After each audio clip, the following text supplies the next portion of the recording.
5, 4, 3, 2, 1. We have ignition. Strap in. You're about to listen to the hottest sounds in the mix. In the mix. Hey, peace and elevation. Welcome to the Wake Up Project with Brother Mike X. Happy Mother's Day to the family. Happy Mother's Day to all of the mothers, past, present, and future. You know, tonight we're going to be paying homage, particularly to our queens.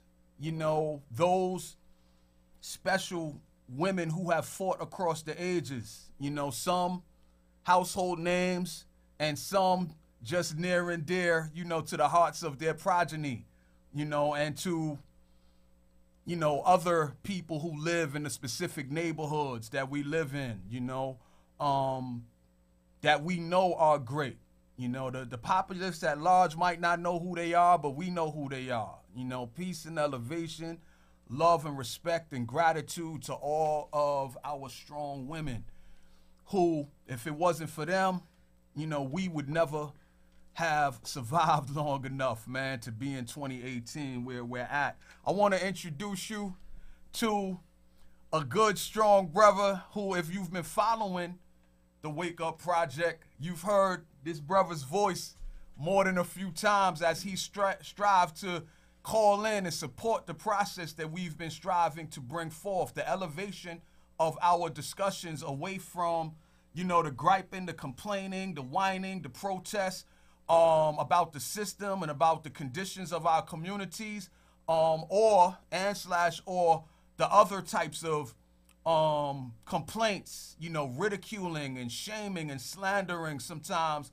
of other members of our family who have not found themselves as of yet. This brother has come through a number of times to call in and to make his presence felt, and is definitely appreciated. This is my brother, Tamik Ra, otherwise known as the Panther with wings. I love that, brother. Brother, please, you know, tell us a little bit about who you are, and also talk to us about, you know, I'm interested. I love the Panther with wings, and I want to hear more about that, brother. Blessings, family.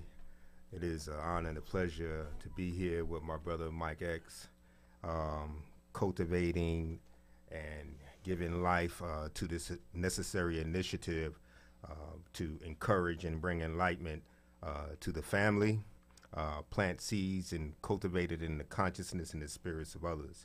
So I'm thankful for that, to be with him tonight.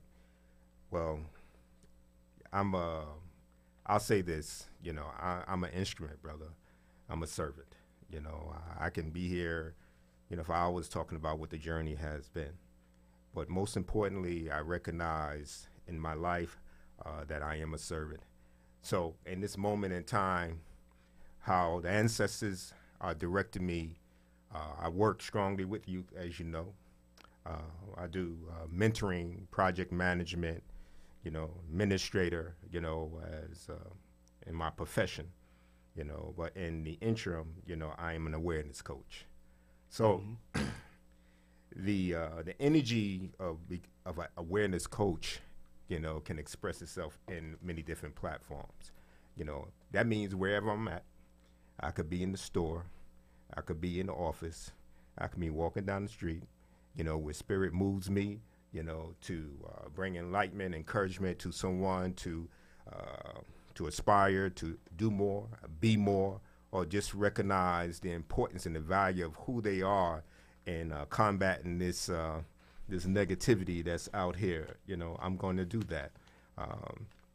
Now it's interesting. Panther with wings, brother. That goes back quite some time.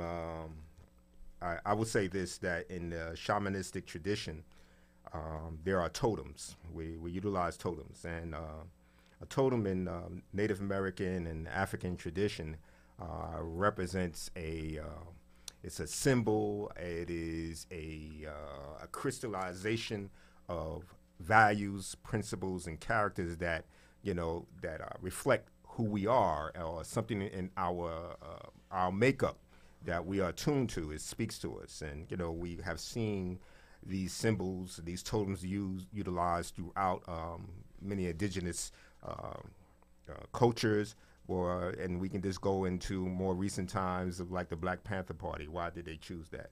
Mm-hmm. But I particularly, the Panther spoke to me very early in my life, as it spoke to the energy of Asar. It spoke to the energy of Christ consciousness. It spoke to the energy of the phoenix, the resurrection, resiliency, so, and through some shamanistic practices, it spoke deeper. And I realized that I have to have balance. I have to, my feet have to be strongly planted in the ground, but I also need to be able to take height. I need to be able to go to the heights, I should say. And that's where the wings come in, to be able to rise in consciousness and spirit, so that I may have a better view of what this deal is down here and how to engage. Mm-hmm. So the Panther wings, it gets more, diverse, but that is my totem, actually. I got you, brother. Yes, sir. I'm very much interested, to continue a long process of us building. Mm-hmm. Me and brother, we definitely have a strong love and affinity for our people. Yes, sir. A strong history of working with young people, particularly in the inner city, Black and brown neighborhoods. I've been working with young people for almost 27, 28, give or take a few months. How long has it been for you, brother? Well, brother, I've been working with young people since I was one. And you still are one. Yeah. And I mean, true to the fact that I say that because I was trained, was fortunate. I was plucked in my adolescence, by today is a great day to give honor, to this beautiful queen and mother, Sister Rachel Robinson, which is the wife of the great Jackie Robinson. And she, at the time, she was heading up the Jackie Robinson Foundation, and she had sponsored a leadership development program, and we're talking the 80s. And so I was fortunate, after my knucklehead moment, she came to my aid, and I was led by one of my schoolyard friends into the organization, and my life was never the same, because in that experience, she taught us how to set up a non-profit organization. What is it? What is its role? She taught us peer-to-peer counseling. And so when I say that my journey began back then, because she taught us then the greatest, who we need to look for, to help ourselves in our conditions and the challenges that we have. And we need to look first to ourselves and then to each other. And so relationships were key. And so she taught us how to build relationships, how to be, supportive and be present, for our peers. And so, and it went into other areas of, leadership development. So that's where my journey began. Mm-hmm. I've gone through, many different professional experiences, but the background and my heart has always been in the plight of social services. Okay. Mm-hmm. Well, I'm definitely glad you're here with me, brother. Yes, sir. We got a long show. We got an hour and 52 minutes. We're gonna make it happen, brother. And I'm Let's get on this ship already. And I'm praying that, other members amongst the family will take advantage of this opportunity to join on with us, so that we can begin to share our strengths, share from our strengths, so that we can cover up our collective weaknesses. Each one of us has a strength. None of us are perfect, but each one of us have a strength. And the more of us who will share and overflow from our strengths to add on to what we see our brothers and sisters doing, the more complete the puzzle will become, and the picture of where we should be heading, what we should be doing, will become that much more magnified in the eyes of the world, so that we can move towards reclaiming our greatness. You know, I say again today, happy Mother's Day to all of Yes. the mothers, you know, and not just, again, I say, you know, to all of the mothers, those who are no longer here in the physical, those who are still here presently, and those to come in the future. You know, I pray that we can do what we need to do to protect you, to encourage you, to challenge and support you, to be all that you can become.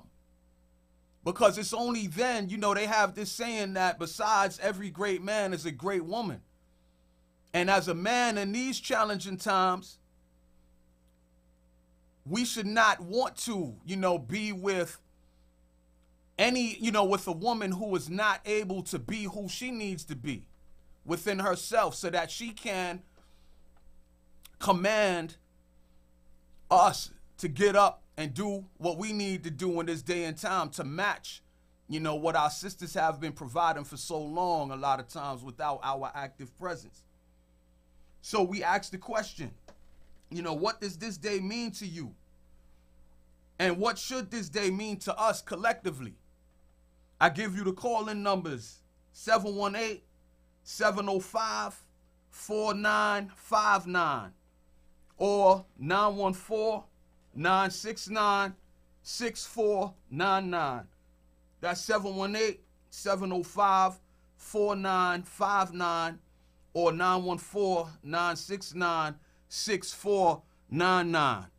And I just got a little bit of information that the 718 number in particular is the main one that you want to call. Like if you're having some difficulties, the 718 number in particular is the main one that you want to call. Not to say that you shouldn't try the 914 number, but the 718 number is one of the ones that you mainly want to call. And I want to hear from you tonight, family. I want to hear from you tonight. I challenge you, again, to join on to this much-needed discussion, to breathe encouragement into each other and into our communities. We desperately need that. So I say peace to my mom. You know, I was with her earlier today, and I say to you, Mom, that I definitely appreciate you for giving birth to me, for keeping me fed, keeping me clothed, keeping me sheltered. You know, there's been challenges, you know, to our relationship, but you did what you had to do, you know, and despite the absence of the male influence that should have been there, you know, and there were times in, you know, my ignorance, you know, what we do a lot of times is we hold the present parent accountable sometimes for what the absent parent didn't stick around For real. you know, to help Real talk. balance out. Yes, sir. And we got to stop doing that. You know, we got to stop doing that. We got to stop holding, you know, our parents responsible. You know, the ones who were there, you know, we got to learn how to give appreciation and respect to them. You know, and definitely moving forward, when we get to the point where we have children of our own, we got to do our best to not make the mistakes of those who went before us. You know, I was also able to wish a strong Mother's Day and thank you, you know, to my son's, you know, bright and capable and strong mother, you know, and I definitely appreciate, you know, her, you know, she's done a phenomenal job, you know, with her life, you know, and in the life of the son that we share. And I definitely appreciate you as well, you know. So, you know, there's a lot of damage in the relationships between black men, black/African men, and black/African women. And each one of us has to gain more insight in how the relationship between us got destroyed. And I think that if we gain a greater insight into how that vital relationship between the male principal and the female principal, the mothers and the fathers, how we were torn apart and set at odds with one another, when we gain greater insight into how that happened and why that happened, I think that it will not only give us a greater clarity on why sometimes there's so much pain, why there's sometimes so much trauma, so much abuse, so much using of each other. But it should challenge us to want to make specific actions, take specific actions of our own in this day and time as individuals to tear ourselves out of that paradigm of being at war with one another. The communities that we live in, a lot of times, I believe they're in the shape that they're in because that crucial bond hasn't been healed. It hasn't been regenerated. It hasn't been rebound to one another in love and appreciation.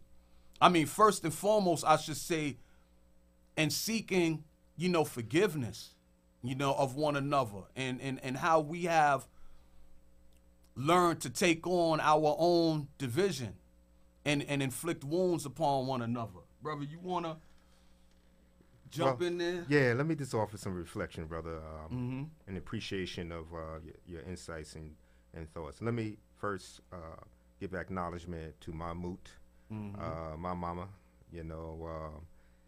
Miss Noon is, as she and is known by, family and friends, because that is my foundation.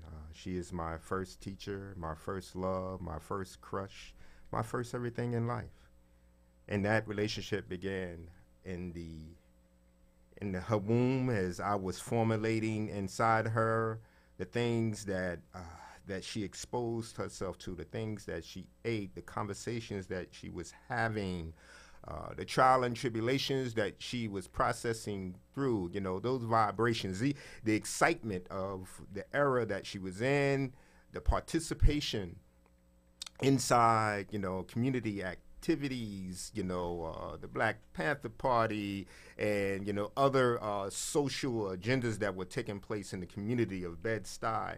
And she was a part of that, Shout out to my brothers and sisters of the East, which became the International African Street Festival.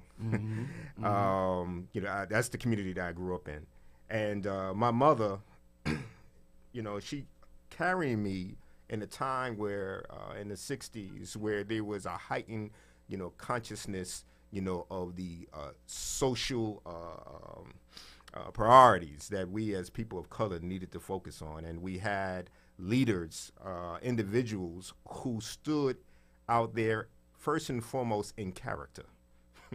Character first and in conduct. And in such a way, we are able to today look to them for guidance and wisdom through the books and through the speeches and things and how they live their life. So I thank my mother for exposing me, from the womb as a child, to these people, these places, and these things, because I was that young person that, you had to keep me busy, So, my brother, our mothers, man, I mean, the energy of the mother, the nurturer, the cultivator, the patience, the temperament, instead of focusing on the form of how things look, the energy of the feminine focuses on the progress, the process of how that takes place. And when I hear you speak, that's a part of the challenges what is absent in our community. The character, the soul of our community. We don't see each other. And why is that? Because of the imbalance, the separation between the black man and the black woman. you know, and as a result, our community can never, you know, stand firm, you know, to be able to progress forward because it requires balance.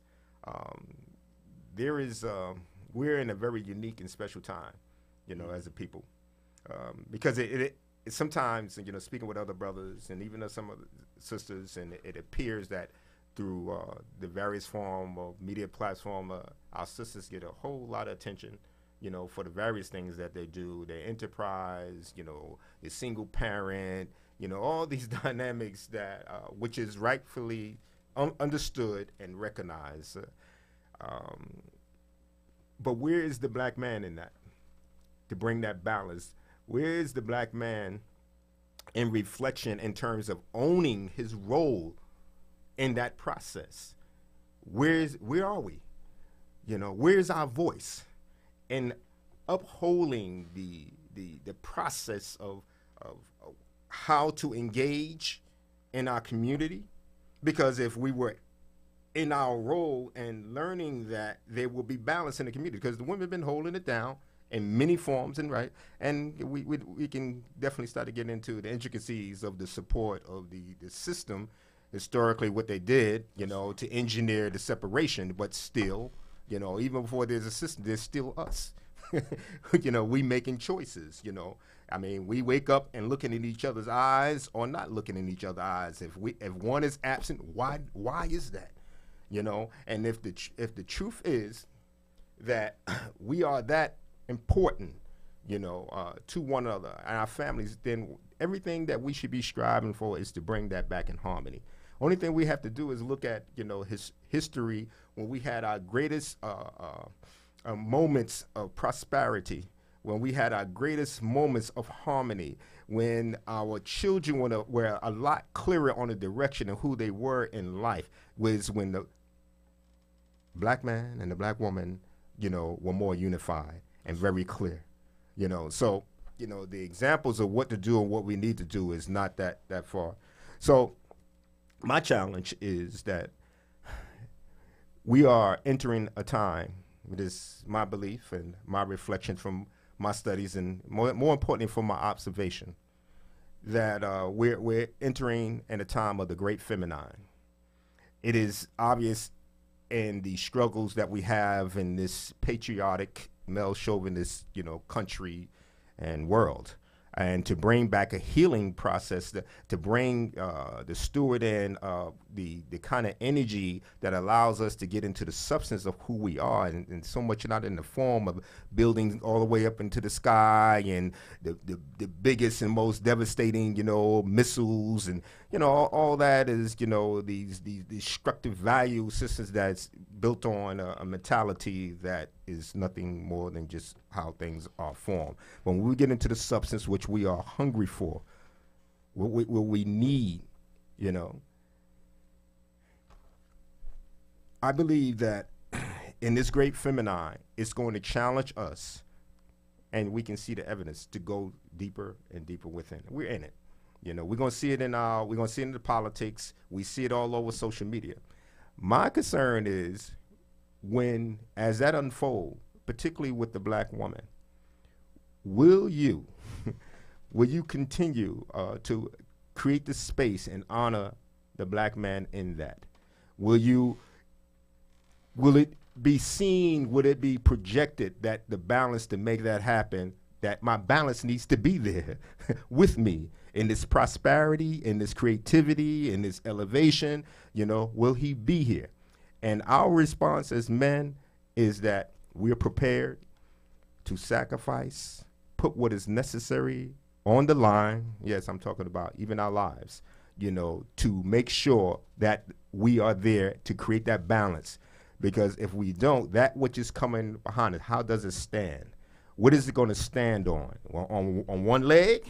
You need two legs, you know, to create balance. And we have to be strong in it.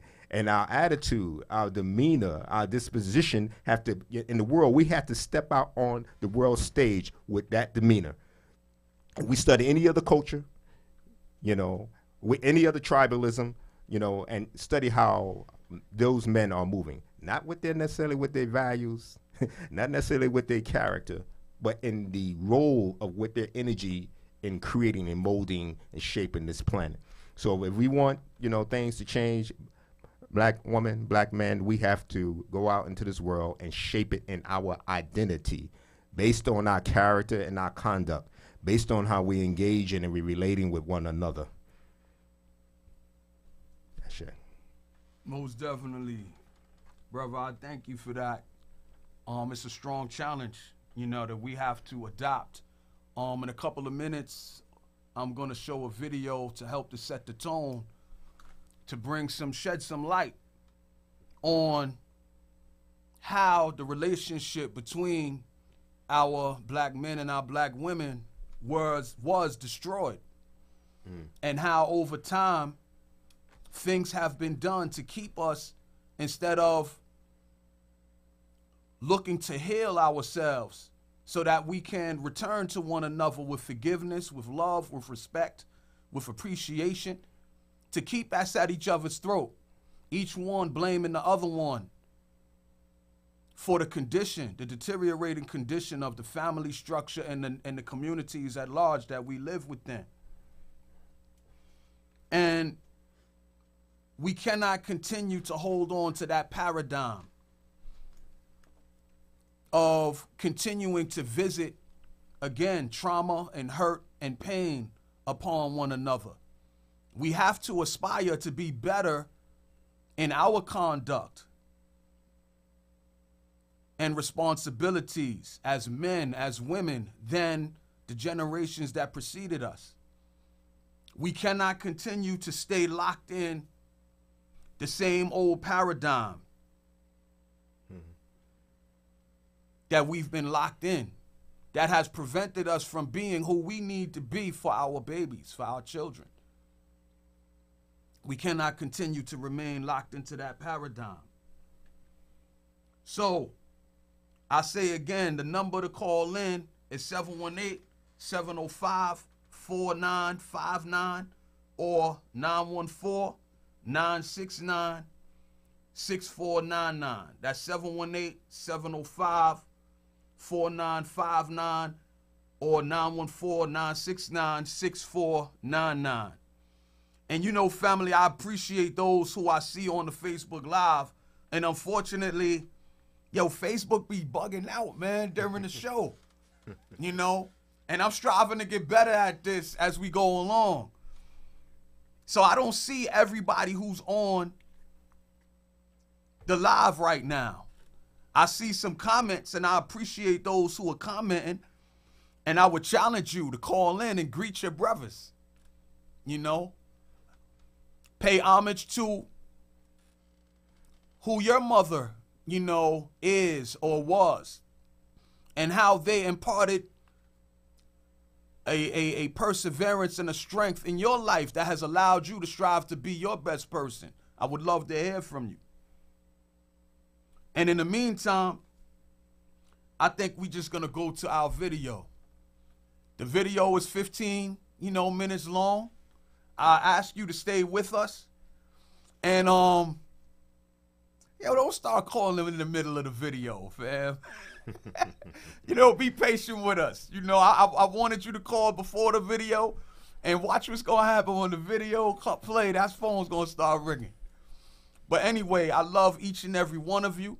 I pray that you will get into a commitment of learning how to love yourself in the most practical way that you can love, exercise that love, to strive to become who you are being called and who you need to be within your own life, within your family, within your neighborhood, within your circle of friends that you have influence over.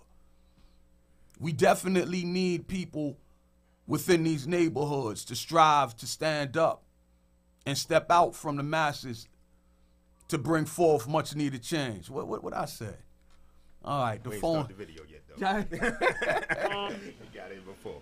Hey, I say peace and elevation. Please introduce yourself. Let us know who's calling, where you're calling from, and tell us what's on your mind tonight. Hi, can you hear me? Yes, I can. This is Nora Allah, I'm calling from Los Angeles. How you doing? Right. Hey, Family, what's going on? peace, sis. Peace. I definitely appreciate you calling. It's definitely dope to put a voice to a face that has been striving to interact with me and encourage me in this process. I thank you so much for coming through. Well, you're welcome.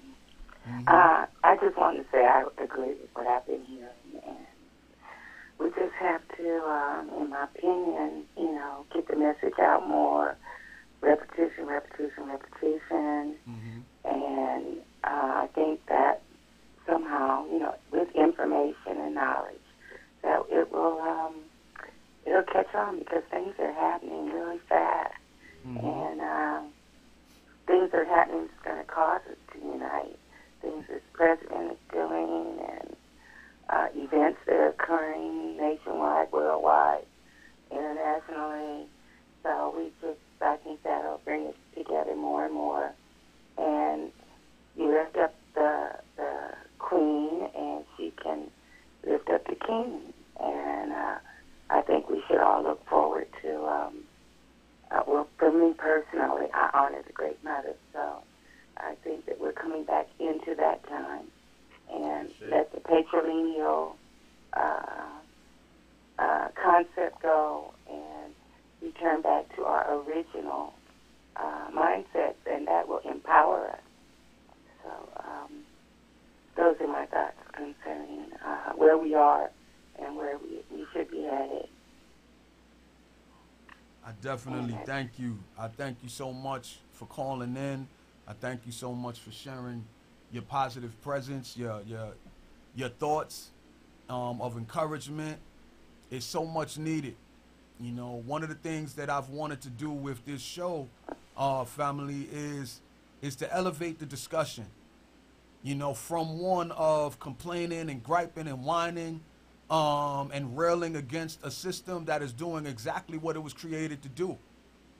And also, to move away from, not showing the type of love and patience with other members of the family that we need to be able to, those of us who are in the know, that we need to be able to exhibit, to support and help to cultivate the transition, for those who are still caught up, And I definitely thank you for helping us to do that tonight, sis. You got anything you want to You're welcome. So continue. I'll be listening. Love you all.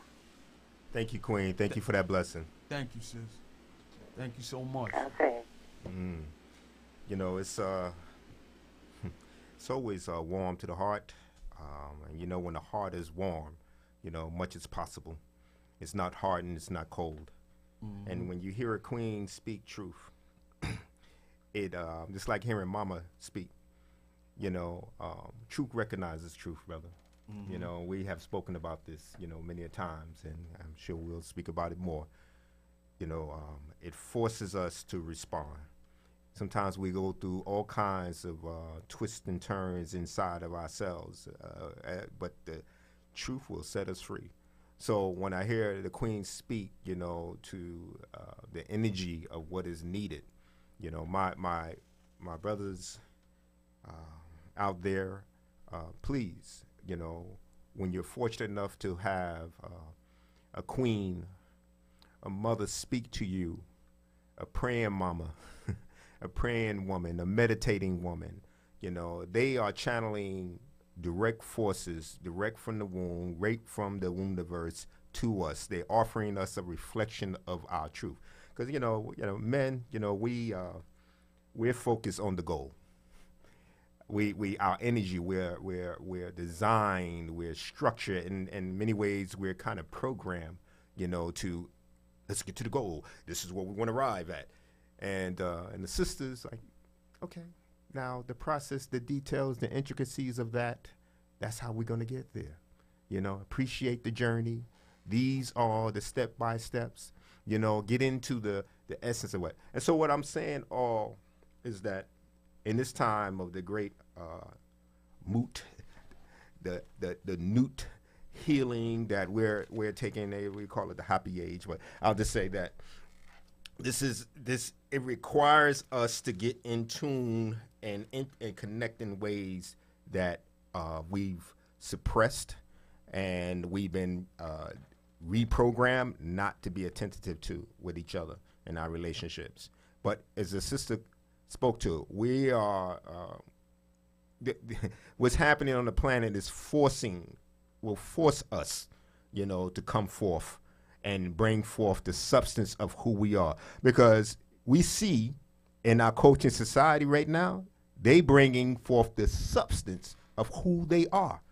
They're bringing forth the substance that creates the character that responds with what? The murder of our children, the beat down of our elders, the separation of our family, the miseducation in the school systems. They showing, that what that structure and that system is. So we, once again, bring forth the substance of who we are. It is in our DNA. It's the same ones that built the great temples in Africa, the great universities that that has set the reference point for everything that came afterwards. All right? It's still here. We still doing it. Brothers and sisters are writing books and creating, artistic works that's phenomenal, man. That I'll be honest with you, that rivals. And the ancestors say, okay, I want to prove to you that we still here. I want to prove to you that you still have access to the Akashic records. So a brother there will direct. He'll take some images and a storyline and create a masterful glyph. I don't know, we had differences of opinion. Of course, I'm talking about, the Black Panther movie. And able to, in that movie, let a spirit flow. And those who, listen to the many conversations and interviews about those who participated, it was more so the exchange between the brothers and sisters as those who were parts of, that came alive, that they were part of something greater and bigger. Now, you can transplant that same kind of energy when we participate in creating the image, creating the substance of who we are in the world. All right? Once we commit with that same energy, that same passion, I'm telling you, man, it'll rock them. Anytime we do that in our community, you just got to get out of the reactive, mode and respond more efficiently. That's right. We definitely have to get out of the reactive and begin to claim a higher level of existence for ourselves as men and as women, so that we can show up in the fullness of our strength as we seek to become one with the higher truths that we have an opportunity to lay claim to. There's a queen inside of you fighting to get out. That's right. Stop holding on to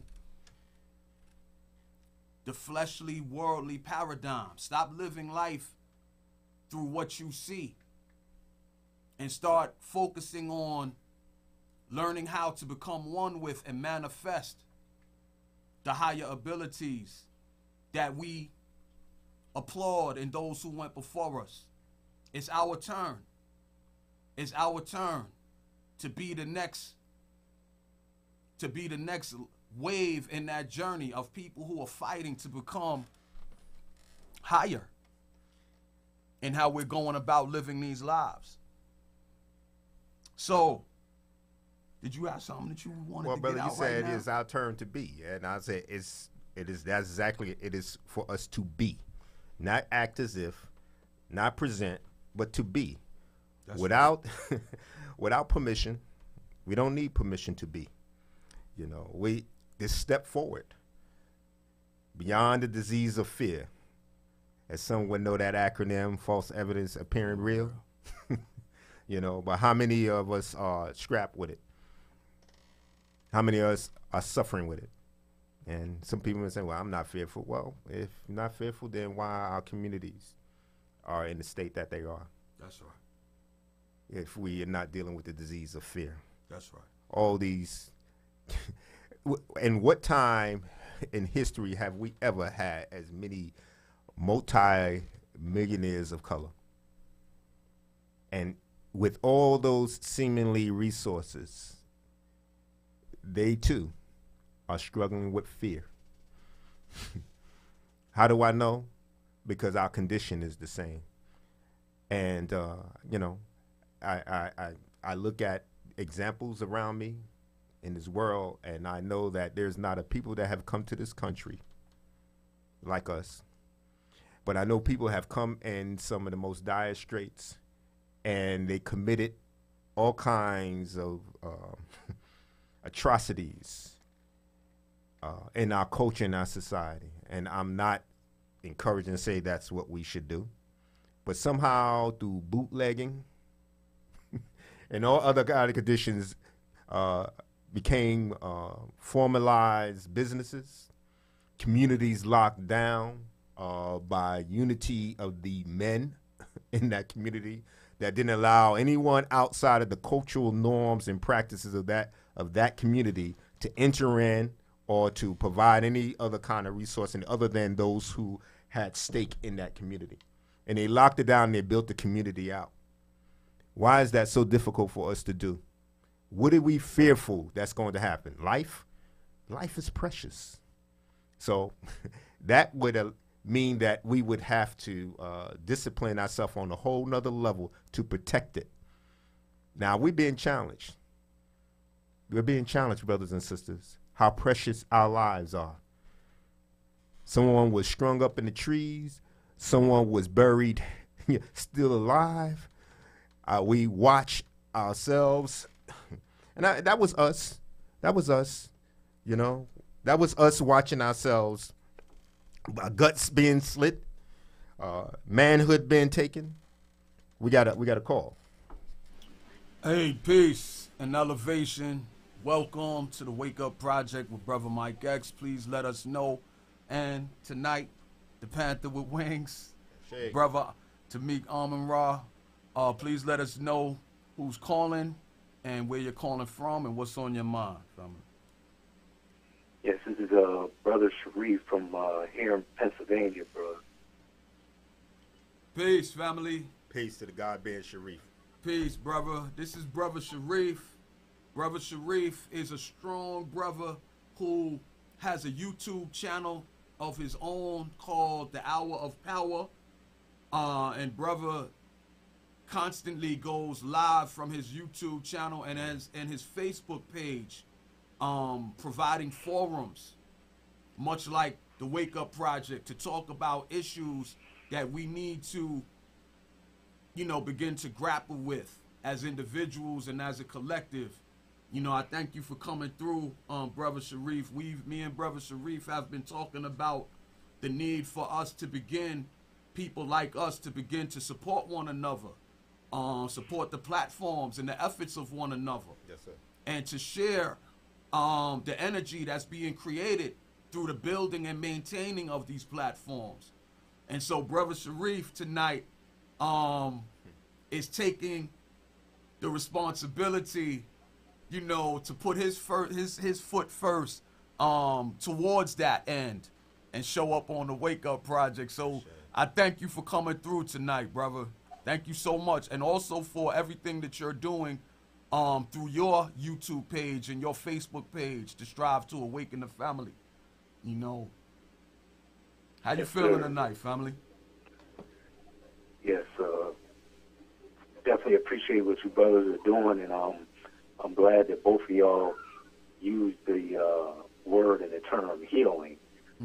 With me being a therapist, of course, I use that word all the time. That if there was ever a time that the black family needed to recognize, our time to heal is now.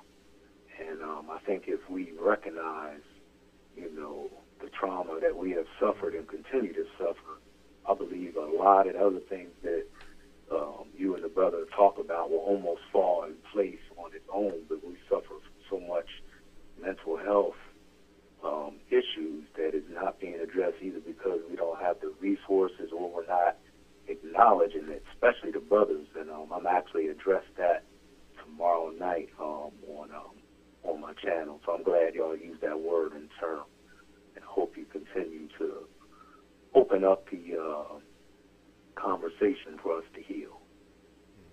Most definitely, brother. Can you what are some of the things that you do for yourself, brother, to keep yourself encouraged as an individual, you know, to continue to do the work that I see you constantly striving to do? Yeah, well, you know, they say, you know, self-preservation, you know, that's something I need to, you know, work on more, you know, myself, because you can't, you know, effectively help someone else if you're not, you know, helping yourself. But just do a lot of meditation, you know, deep breathing, just trying to, you know, find myself, you know, so I can help others. But I need to work on it more, you know, because it's always stuff, you know, going on. But those are some of the things, you know, I do, and just try to have, you know, positive vibes. And you know, when I hear brothers like you, that gives me a charge, you know, to keep keeping on, you know. Likewise, family. Brother Sharif. Yes, sir. Uncle Johnson there, life, strength, and health, brother. It's first, let me say that it's good to hear your energy, and as Brother Mike giving you acknowledgement, and obviously the exchanges that you were having, a part of that healing process, you know, is our ability as men to move beyond our egos, because the egotism out there in exchanging and doing this healing work seems to be very prevalent. I'm not going to get into the stories of what those are. I mean, they're very obvious because they're all over social media, where the egos are stifling a great opportunity where us as men, where we can drop our mask, you know. So what kind of practitioner are you, brother, if you don't mind me asking? You said you were I'm what you call a mobile therapist. So those who suffer from trauma, mental health issues, instead of them coming to the office and sitting in front of me, I go to them, whether it's a school, a daycare, of course, in their home, and give them counseling and, you know, therapy for whatever issue it is, whether it's a behavior issue, a mental health issue, Understood. trauma they may have suffered, you know, sexual abuse. So I go to them instead of them coming to me. It seems to be a more way of them offering therapy. I don't know how that works in different states, but here in Pennsylvania, it's a growing field in giving, you know, counseling and therapy. But the sad thing is, a lot of my clients are white because, again, they need healing too. Yeah, They need healing too. My first goal and objective is our people, but it's like our people either don't get the referrals from these schools or they get punitive.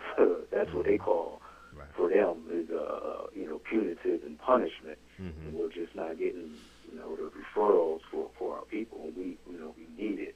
That's basically what I do. Beautiful, brother. I want to ask you an additional question to that, brother. One of the things when one takes in consideration the historical challenge that we have as people of color in that healing process, dealing with mental, you know, dis-ease, right? It's seen that a lot of the approaches in the past have just been speaking to or addressing the cognitive, you know, behavior and linking it maybe at times to some, you know, chemical imbalance. What are your thoughts on the significance and the importance of approaching the mental health from a multi-dimensional healing, perspective paradigm? Are you talking about with an individual or a family? Yes, individual, and therefore the family, you know, and then plays out how it's reflected in the community. So first and foremost with the individual, a multi-dimensional approach when we're talking about the healing process, you know, for a person. Yeah, that's a very broad question, and I don't want to, you know, take up, you know, too much of your time. Okay. But mainly is let me clarify the importance of that.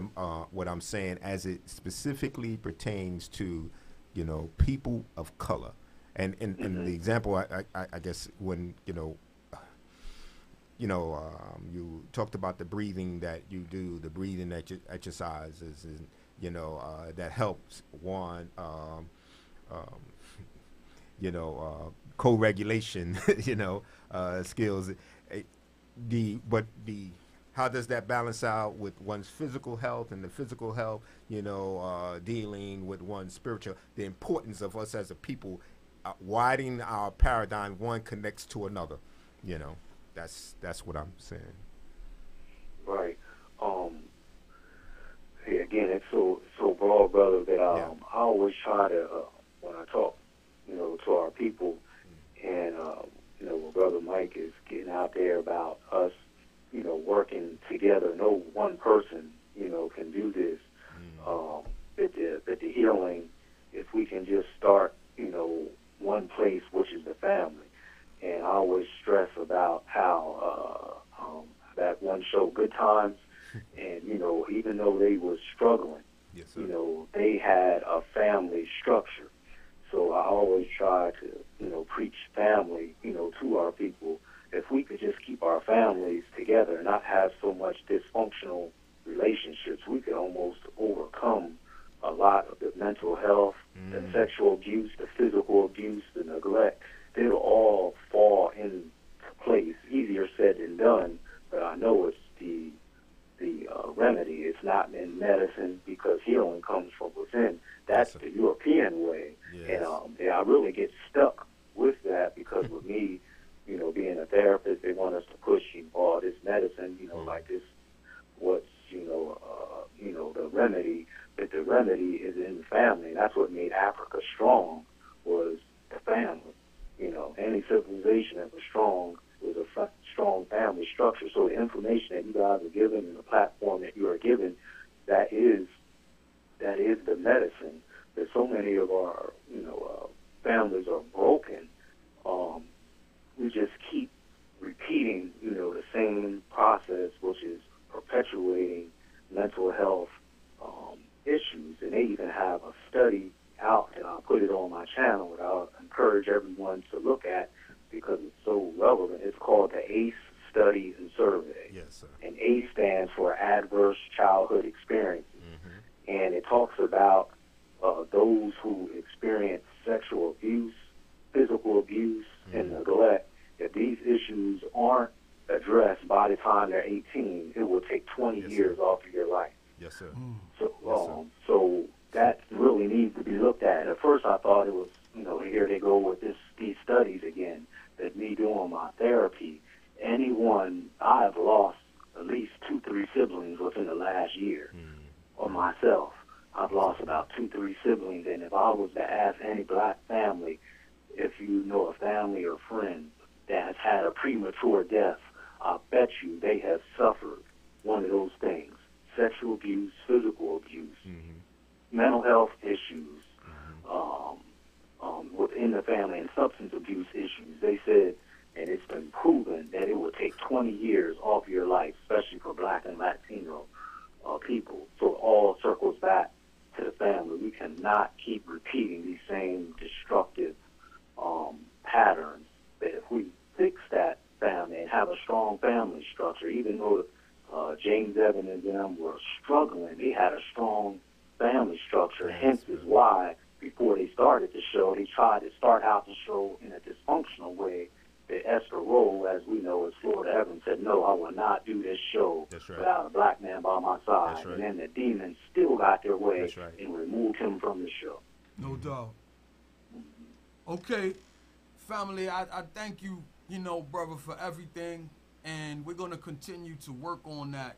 I appreciate you taking the first step and, connecting, with me and with us, through calling in, family. And I definitely am going to do my due diligence to support the Hour of Power with Brother Sharif Hamid. Check that out on YouTube, family. The Hour of Power with Brother Sharif Hamid. And I wanna talk a little bit about that mental health issue. That mental health issue, from my perspective, and I'm not a doctor, I'm not a psychologist, or a psychiatrist, you know, but I am a student. And I've found and I've learned that there is a system that is being maintained in this country called America.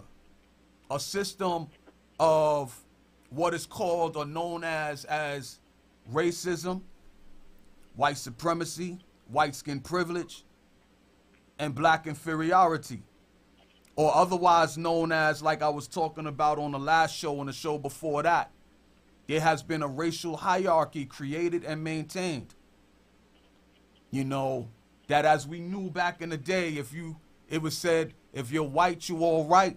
If you brown, stick around. If you're yellow, you're mellow. But if you're black, stay back.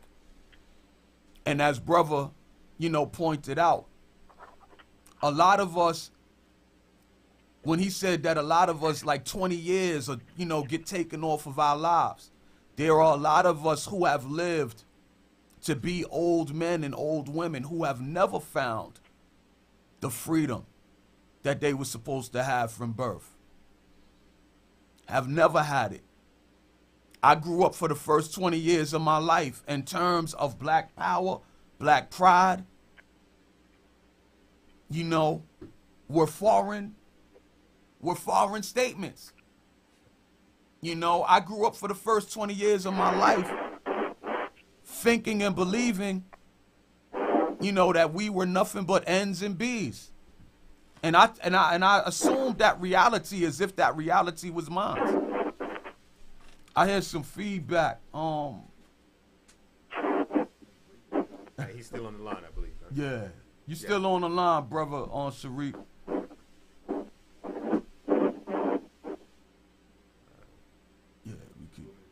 We could kind of, yeah. So a lot of us, our mental, emotional, spiritual growth has been stunted. We have not been allowed to rise up the ladder of mental awareness and consciousness to begin to appropriate positive usage over our own lives. A lot of us emotionally are still, our growth has been stunted to where we don't know how to process our attitudes and our ability to self-regulate our emotions.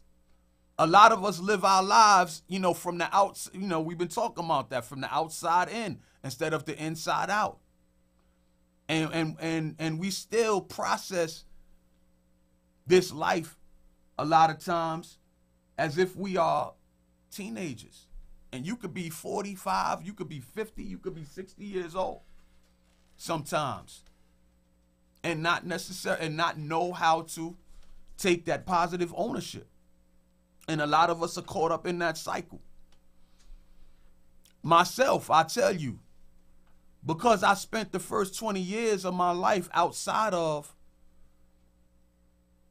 that consciousness, that awareness that we're talking about.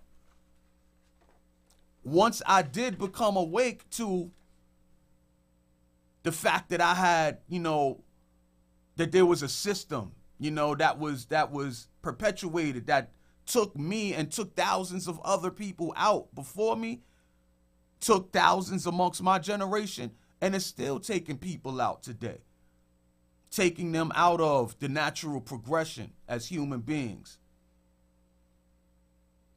where, you know, some of us are struggling as we go through the ages. You know, men-child or man-child children. You know, we're men physically, but mentally, emotionally, you know, children. You know, tantamount to, you know, have temper tantrums and you know, like, you know, when we don't get our way and don't know how to take the positive ownership we need to take. And I think the worst thing about that is, peace, brother Cartoon. The worst thing about that is that we take the burden, the weight of how jacked up we are a lot of times. And the system gets off scot-free to continue to injure, to continue to damage, you know, us and keep us away from being able to once again heal ourselves. And we got to begin to tell the truth and shame the devil, so to speak, of why we're in the situations that we're in.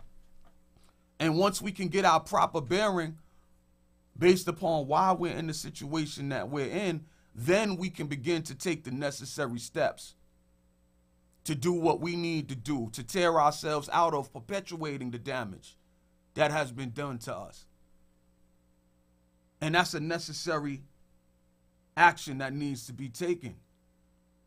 Each individual has to take that step and that responsibility over their own lives in order for us to be able to begin to rise up in empowerment, to share encouragement in the communities that we live in and amongst the family. We got to fight to do that for ourselves. Nobody is going to do that for us. That's something that we got to do ourselves. So I say again, the number is 718-705-4959 or 914-969-6499. I say again, peace and blessings and elevation to all of the mothers who are on the line. I say peace and elevation to you. I thank you for fighting and not giving up.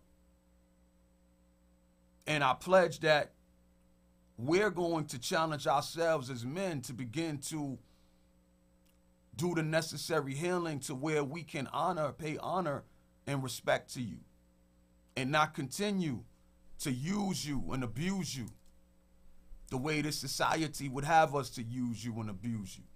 We have to be more responsible to and for our sisters, our queens. That's something that we got to do, family. We cannot continue to allow ourselves to be ruled through the lower urgings of the flesh to take advantage of our sisters, of our queens. Peace and elevation. Thank you for calling in. Please state your name and where you're calling from and tell us what's on your mind. Peace, family. Hello? Yes. Yes, hi, this is Marita. I'm calling from Brooklyn, New York. Peace. Country of Peace. Brooklyn, what's up? Peace. I can barely sis. hear. I'm sorry. Sorry, you can barely hear. Can you, I don't know if you're listening to the show on a computer or a phone, but if you could turn that down so I think, you know, whatever feedback is present will be eliminated. I turned the computer on Okay. mute. So, Okay. I hear you loud and clear. yeah, okay. It's just a little low, but all right, I can hear you. All right, anyway. Peace, sis. Peace, Brother Mike. Peace, family. Peace. I don't know where to begin, but one thing that draws my attention is I'm constantly looking at where it says the black code, right? Yes. Okay. And when I'm looking at it, I'm thinking constantly, where do you begin, Rita? One thing that stays on my mind is the fact that we as a people, we need to start healing the black man and the black woman. Mm-hmm. Okay? That's where we begin. No doubt. No doubt. Well, first and foremost, let me say this, and then I'm going to throw a question at you. Okay. First and foremost, let me say that it's good to hear your voice. It's been a little while. Yes, it has been. No doubt. I definitely doubt. appreciate you. And, you know, I see and hear that you are maintaining yourself. And that's the first thing that needs to start. Individuals who do the types of things that you do to maintain your strength, to continue to fill up your cup, so that when we come to an opportunity like this, we don't come to this opportunity from a place of scarcity and lack. You know, we come to a place like this with our cup full so that we can overflow encouragement, love, light, and truth, into the lives of each other. So I definitely appreciate you for taking part in that process, that inner process over your own life. What are some of the things that you would like to see take place in the healing between black men and black women at this time, sis? I would really like to see us stop fighting one another. It's becoming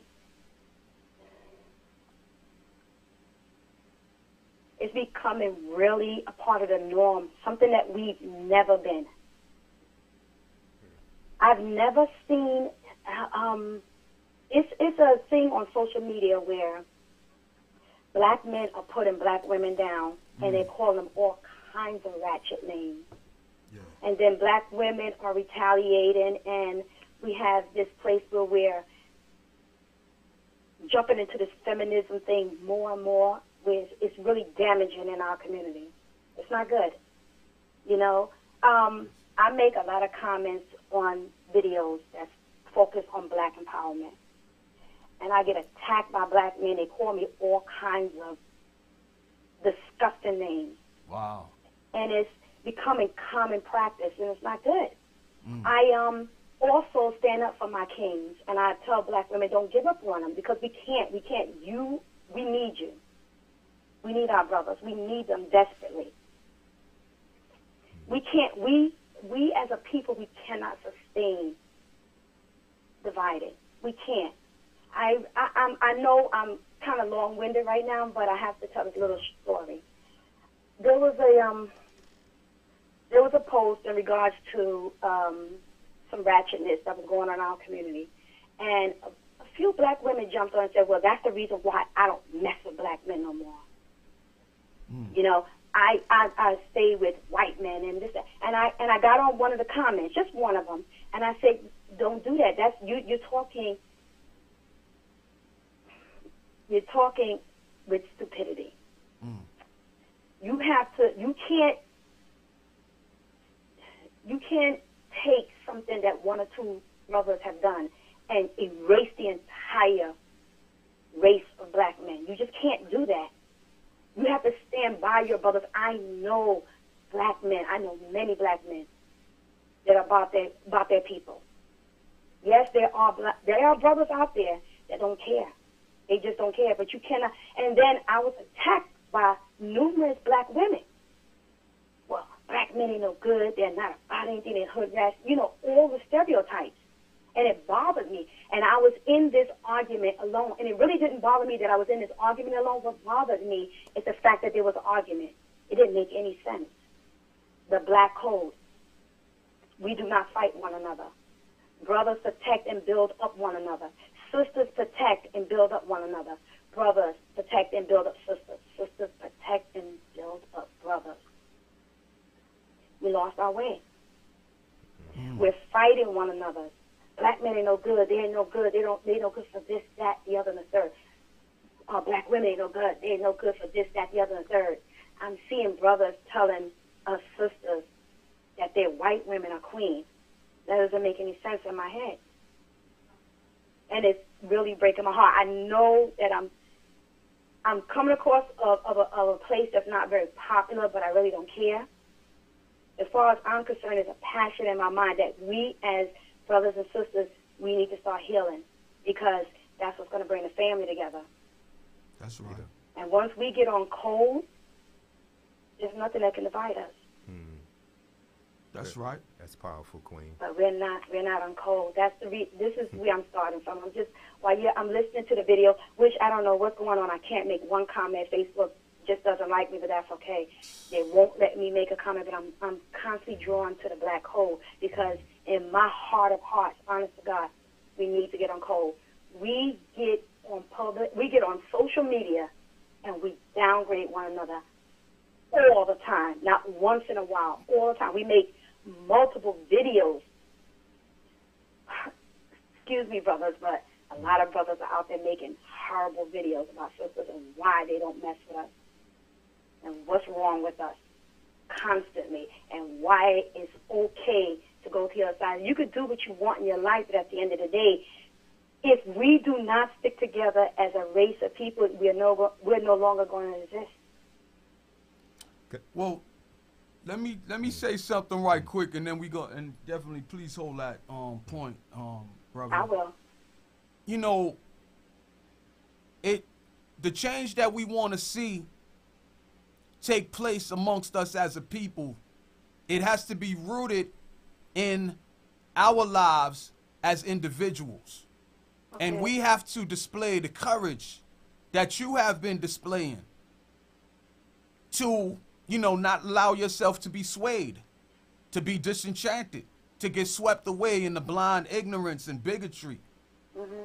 And bitterness and hatred that, you know, we are beginning more and more to level at each other. Mm. We can't, you know, we are not enemies of one another. At least we're not supposed to be. No. And as individuals, again, we don't have to allow ourselves to get swept away, you know, by what is in vogue amongst our brothers who are striving to look upon our sisters as the enemy, or our sisters who are striving to look upon our brothers as the enemy. And we have to remember that that's not always how it was. But see, when you don't know enough about our history and what has been done to us to divide us from one another, then you get stuck in playing the role that of you know, what is most near and dear to you. You know, misogynistic, abusive tendencies coming from the brothers to use and abuse our sisters. Or, like you mentioned, a growing, you know, so-called feminism, anti-patriarchy, you know, reactive backlash that we see a lot of our sisters beginning to rise up in. I don't need the black man for nothing. Right.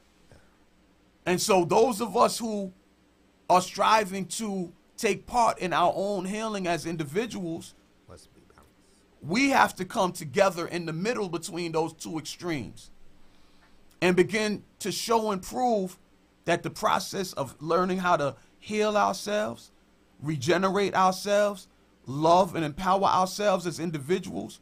Mm-hmm. And as we join on, you know, with our, you know, counterparts, that we can begin to build a microcosm of the unity that we want to be able to breathe life into and grow it expeditiously in the middle of the chaos that you're speaking of. And I believe that we can do it. Not only do I believe that we can do it, I believe that we are doing it right now at this very second in time. No doubt. We definitely are, because we're having this discussion. That's right. Plant the seed. You know how I feel about that, right, Brother Mike? Plant the seed. Never grow. Without question, Queen. That's thank you for such powerful insights. You know, when I hear you use the word ratchetness, you know, ratchetness is the pus of the soul.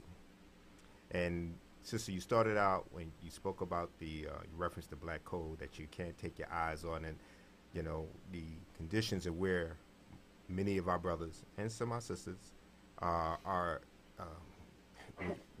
with the conflict in the relationship is the reference points that we're using. Mm-hmm. And that reference point that we're using is not in our truth.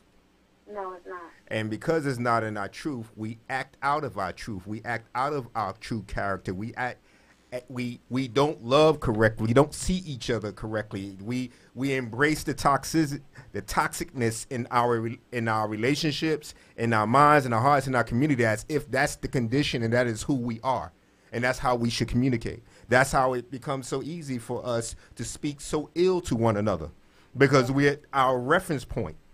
And the question becomes then, what should the reference point be? Because we have so many different ideologies, so many different schools of thought that are promoting this is the way, and if you go this way, this will lead you to salvation, this is our victory, and this is the way. All still continuing to promote divide. I am not one to speak to anyone's particular practice. If that practice leads you in the path of elevating yourself, but most importantly, in the elevation of yourself, you are able to recognize and identify the spirit of the God presence in another person. And in this situation, you see, we're coming beyond, our individualism. See, the individual, it starts there because we have to have ownership.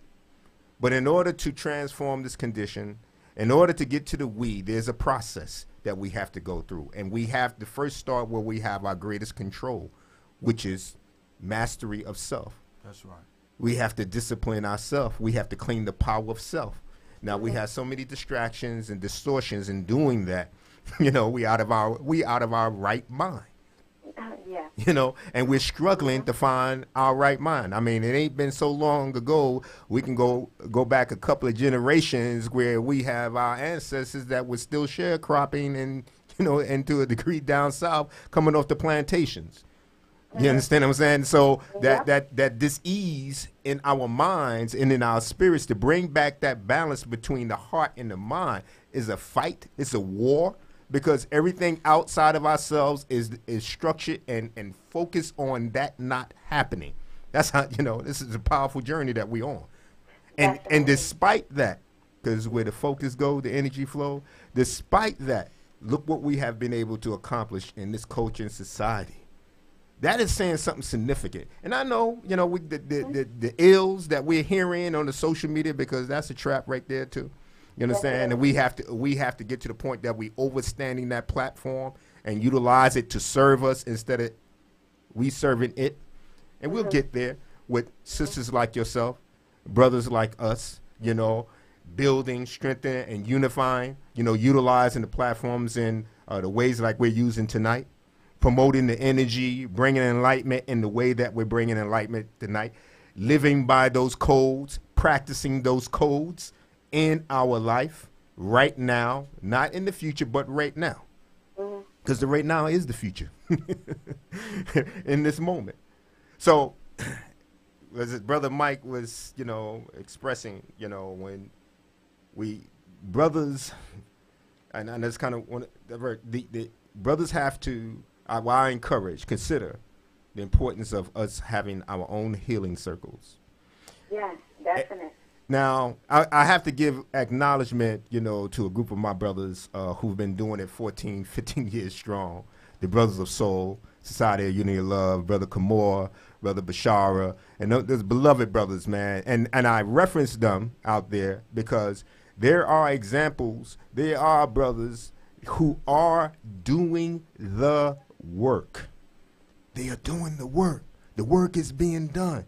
It ain't just the work is being done because the last hit record or the last, video that was promoted in the social media. That is not the only great or seemingly successful things that are taking place in our culture, in our society, in our community. It's just not getting the acknowledgement. There's a lot of healing work that's being done. Kingsman work, with and Queen's woman work, with Queen of Fool and other individuals of her like and her blend are doing great work. We have to lift those. We have to continue to lift that energy up, lift that information up, share it. The brother that spoke before, and Brother Sharif, about the healing. In our healing, there lies the healing of our community, this nation, and this planet. Trust that. Who else knows the depth of where and the darkness of where humanity can go to? We know it because we've been in it. We suffered from it.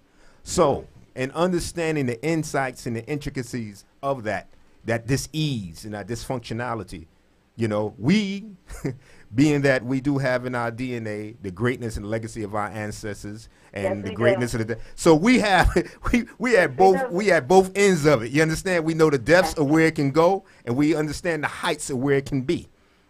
Now, do we have the courage? And I believe we're in the conditions and the circumstances are forcing us to claim the courage because that's where the true love is at, man. That's the true love. It takes courage to love. Hey, sis. Yes. Please let us know any last thoughts or that you may have.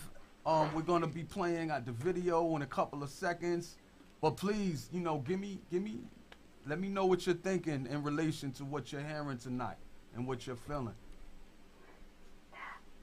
I have a lot of positive energy that I'm sending out there. I refuse to give up on us, absolutely, because I know that we're the people that can actually heal together.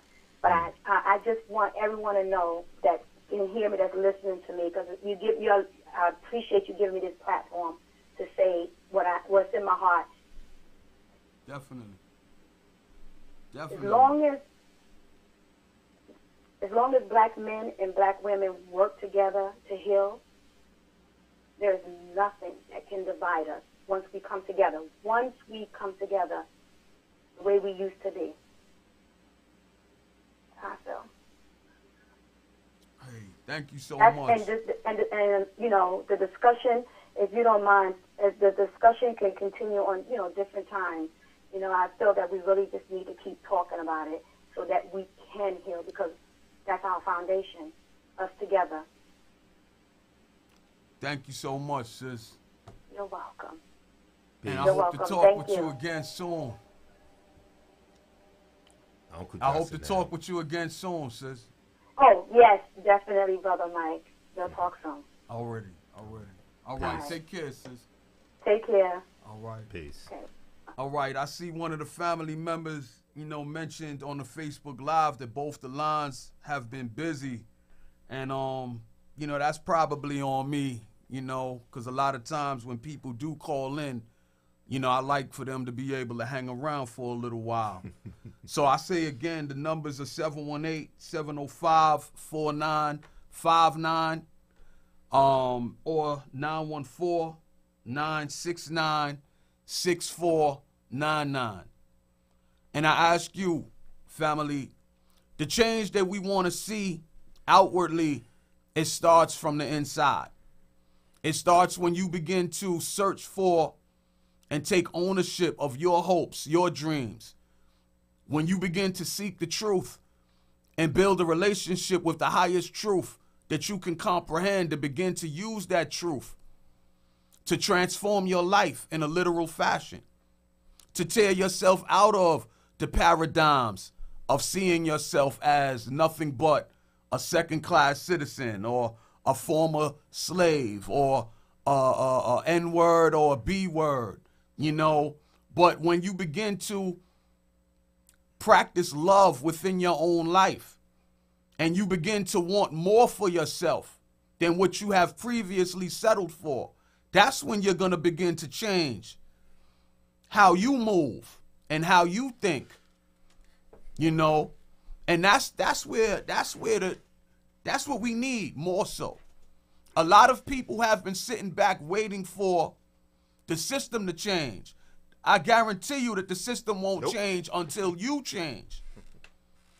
A lot of us have been sitting back waiting for our people, to wake up, And in some exercise, like family, you got to show what waking up actually looks like in your own life. You got to show the power that is there to be claimed for someone who is supposedly living an awakened life. We got a phone call coming in. Please state your name. Welcome to the Wake Up Project with Brother Mike X. Please state your name and where you're calling from, and let us know what's on your mind tonight. Hey, Brother Mike X, can you hear me? Peace, Sister V. How you doing? Hey, this is me. This is Veronica calling from Chicago, and I was trying to call in. I couldn't get through. It was just so crazy. But anyway, I just wanted to call in and let you know I'm here. My presence is here, and it's definitely an elevated conversation. I'm just loving the conversation, especially listening to the good brother. I don't think I called his name, but definitely understanding where he's coming from. and understanding that we have this ability to cut off different forces that will lead us to a higher consciousness. So I really just wanted to weigh in and let you know, brother, that I'm here, I'm listening, and my presence is here, and I'm loving what I'm hearing.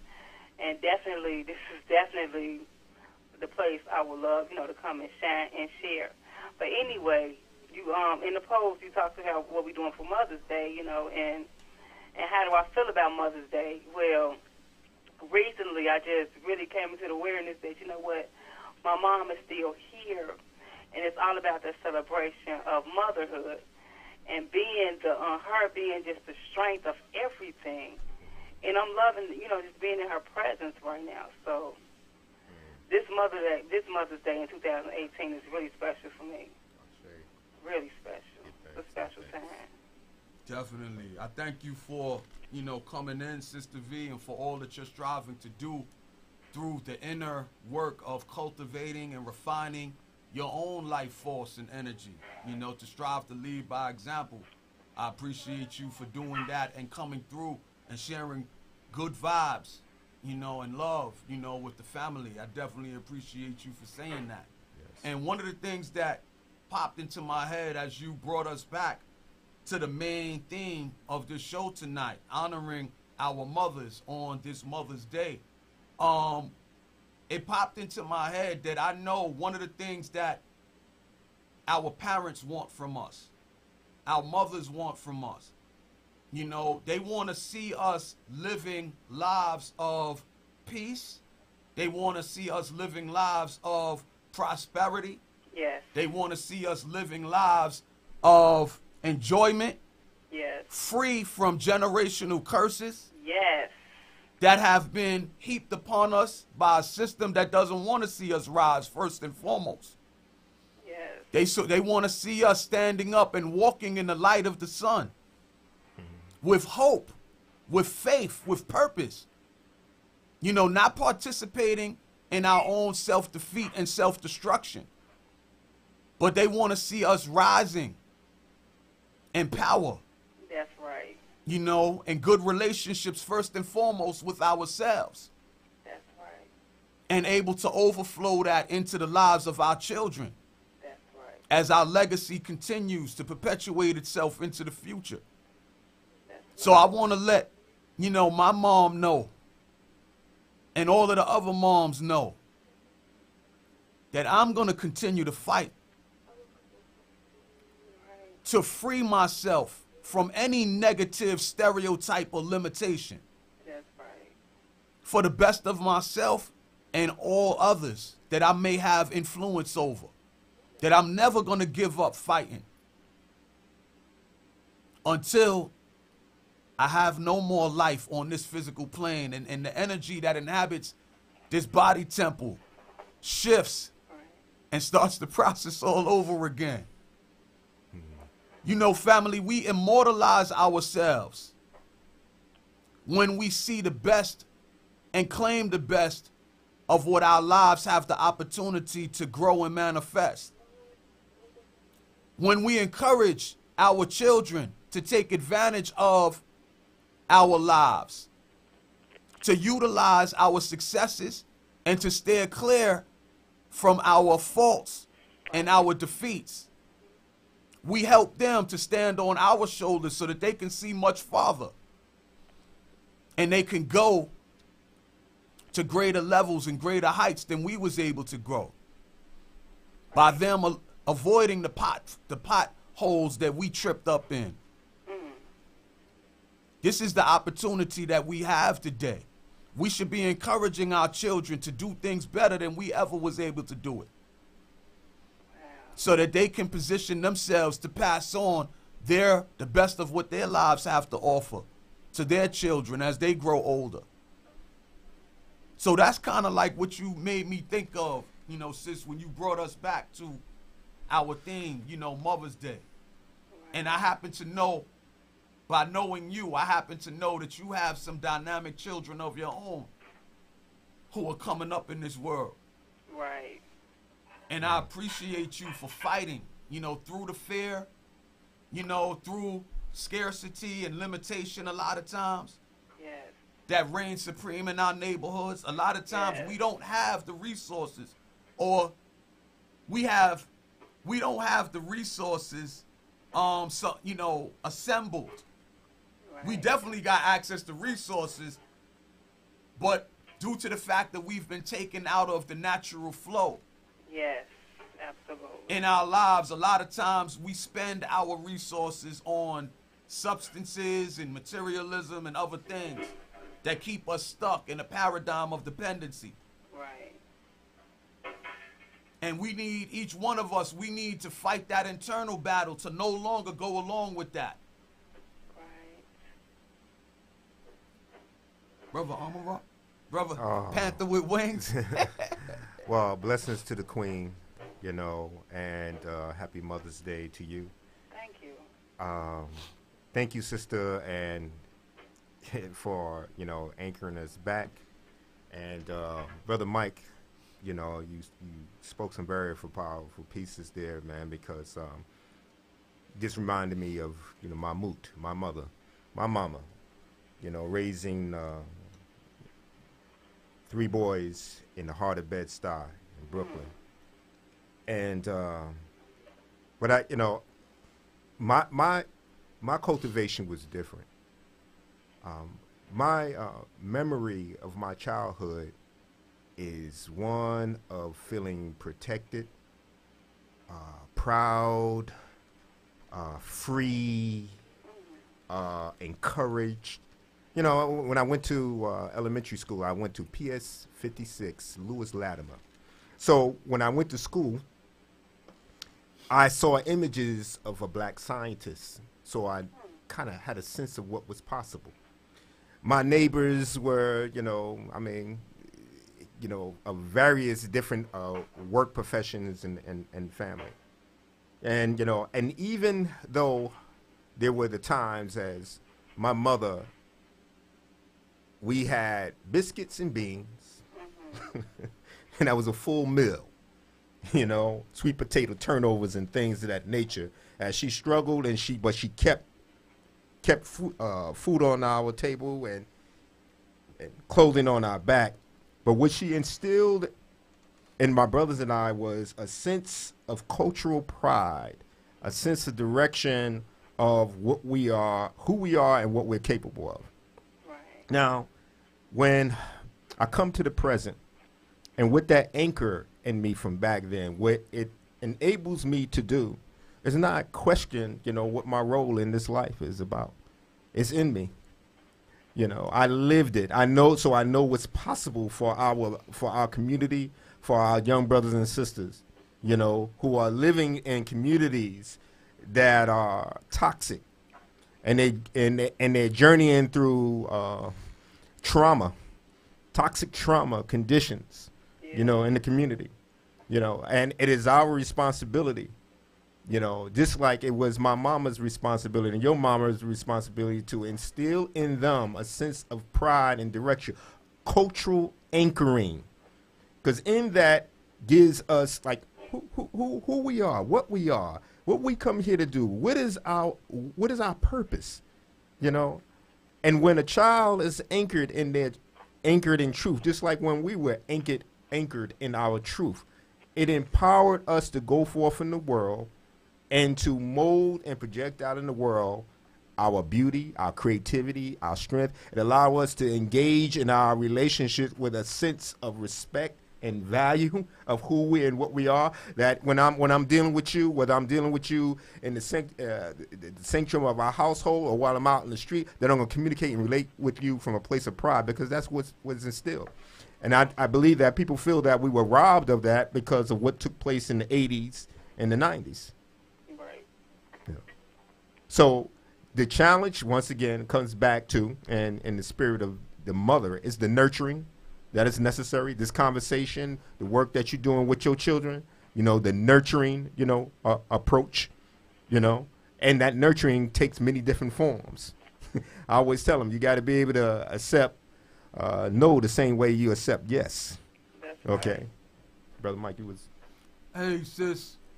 We're coming down to 27 minutes. I'd like you to, we're going to be preparing to sign out soon. Do you have anything that you want to offer before we move on? Man, I'm loving what I'm hearing, and thank you, good brother. Thank you, Brother Mike X. I have a dynamic mom, and I just want to let everybody know, wow, we live, like the brother said, we live in times where we live in some toxic environments. However, yet we rise. Yes. And that's about all I'm going to say. I think some other people probably want to get in. I'm going to fall back, and I'll catch you guys next week. Peace. All right. Thank you, sis. We need to catch up as well. I will say this quick piece about the energy of the Kepra. The Kepra, which is the dung beetle, right? Our ancestors used that as a symbol of transformation. And, they used the Kepra, the dung beetle, used to place its eggs in the cow dung and roll it up into a ball, and it's hardened by the sun. And out of it come forth new life, new dung beetles that transform, of course, and create opportunity, to explore. The sister says, yes, we do live in toxic. I said that we live in toxic, and she says, yes, we do, but we rise. Know that the conditions, the circumstances, as hardening that they may appear to be, but they are also the conditions that are going to allow us to transform and evolve to something even greater and better. The key is just getting present.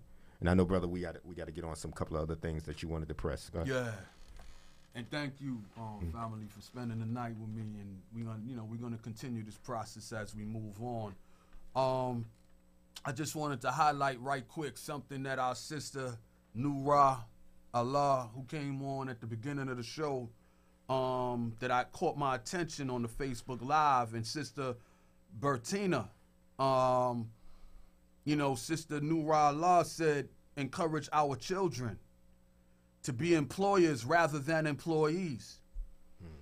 And Sister Bertina responded, absolutely. That's the way each generation can and will get better and better. And that's where we got to be heading towards. It makes no sense for us to talk about from whatever, stream of consciousness, of cultural, spiritual, religious, political groupings that we hail from.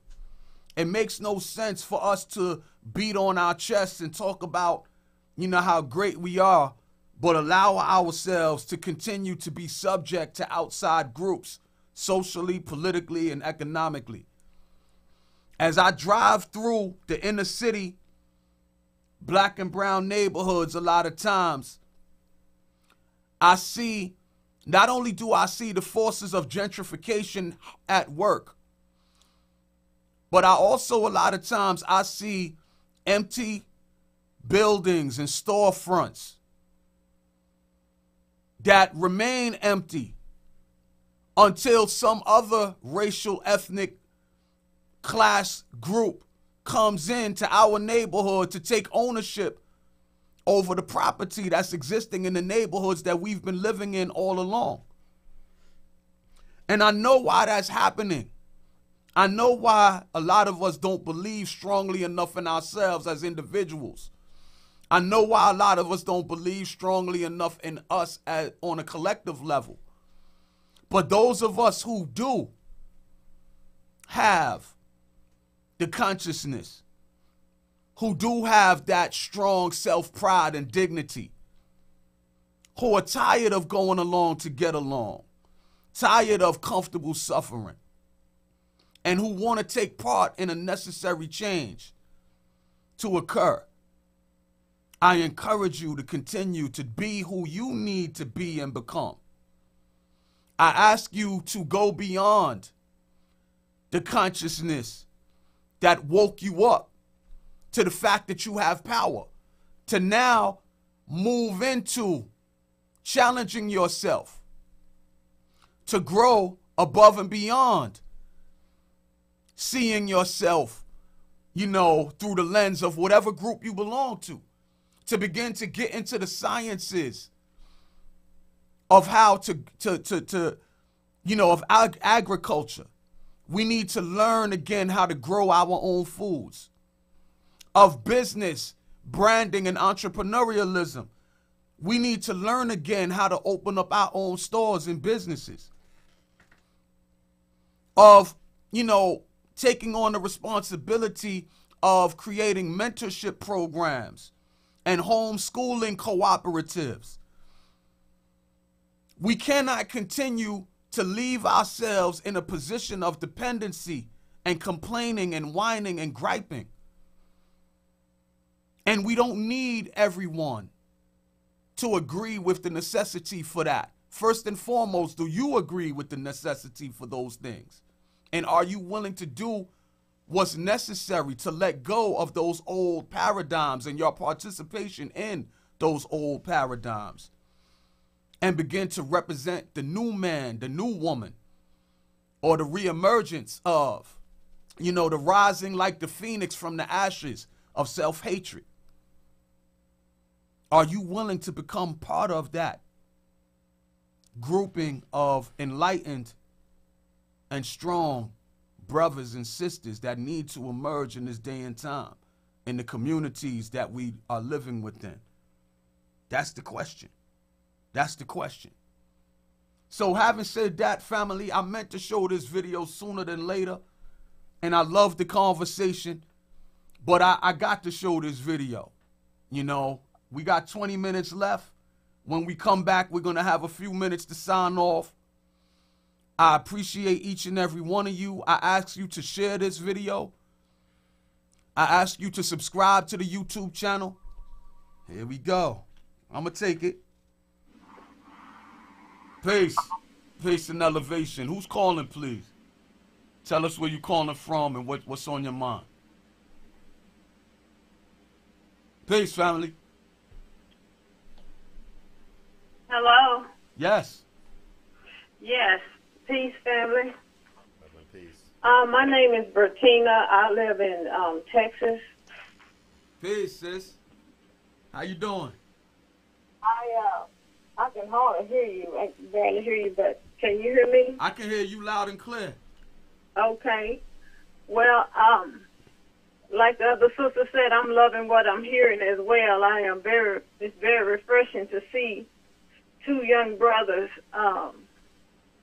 really bring this platform forward to encourage our people and build our people. It's very refreshing and it's very encouraging to me, and I just really appreciate you all for doing what you're doing. And I appreciate you, sis. I appreciate you. We've done some inboxing, you know, and I appreciate you taking the time to come through and add your positive presence, not only to the Facebook Live comment thread, but it's particularly gratifying to me when I hear the voice and the strength, you know, of certain individuals that I've, you know, been interacting with, you know, through social media. Hearing your voice just takes it to a brand new level for me. So I appreciate you for coming through, family. Thank you. I appreciate you too, and I'd just like to say, like the young lady was talking about these platforms that are so negative toward one another. You know, I got to thinking about it, and I have begun to not listen to these platforms. I don't see a lot of this negativity, and it doesn't really matter to me about it because I'm focused more on building.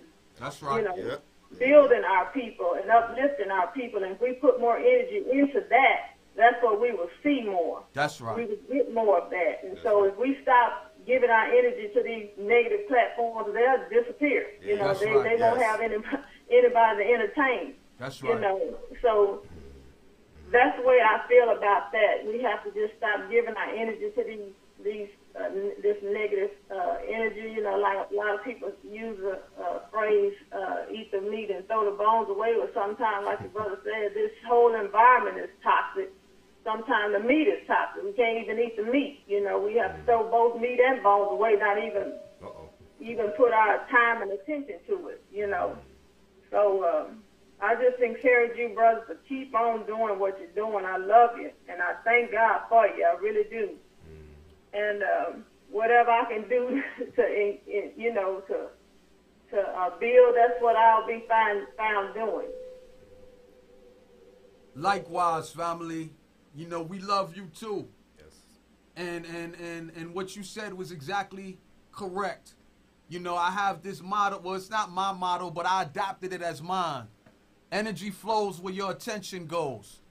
Right. You know, you can look at the world as a dark and decaying thing, or you can look at the world as a bright and shining, and our lives in this world as a bright and shining opportunity to be all that we can be, to give birth to a new reality. It's all up to you. And what you are going to align yourself with, dark or light, love or hate, you know. So we have, and those amongst us, we don't have to wait for everybody to agree with us and give, you know, and look for the permission of outsiders to give us the permission to be positive in our thoughts and our actions. We can take that permission as individuals anytime we choose to. The only thing that's standing in the way of us doing so is fear and procrastination. Absolutely. So I thank you, you know, sis, for coming through. We're running out of time. But we're going to continue this process with your support into the future as we continue to push forward in this moment. You know, thank you for coming through, family. Thank you. All right. Bye-bye. All right. Brother, let's just jump in the video. I know it's a 15-minute video and we got 15 minutes. So let's just jump into that. Peace and blessings, family. This is Brother Mike X. Welcome to another clip on my YouTube channel, Brother Mike X Speaks. Tonight, I want to continue a discussion that I started 2 weeks prior in a clip that I shot for my channel entitled, "The Brothers Are Gonna Work It Out." The need for black men to reassert a much needed positive presence within the family structure and within these inner city neighborhoods.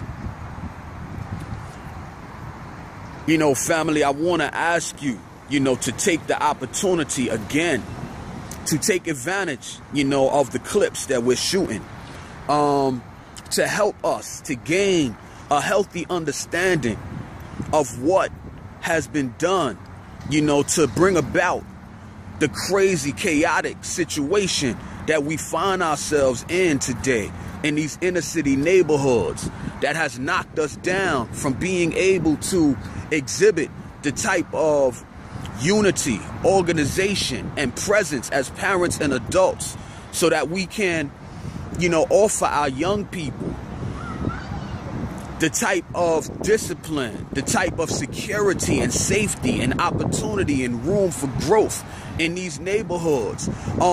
You know, there's a reason why our communities are in the shape that they're in. But to be able to understand that, you got to know something about the history, you know, of our presence in this country. And, you know, that's one of the biggest things that hampers us today as black people, is that most of us have been brought up and have been conditioned to have no knowledge or very little knowledge and understanding of, you know, what has been done to us, you know, since, you know, our arrival here in this country. We were brought here, you know, to be slaves, you know. We didn't come here, you know, on a love boat. You know, we didn't decide, we didn't sign up, we didn't, you know, pay for a ticket, you know, to get here. We weren't brought over here to participate and to be able to pursue, you know, liberty, freedom, justice, you know what I mean? The American dream. That's not why we were brought here. We were brought here to be perpetual slaves.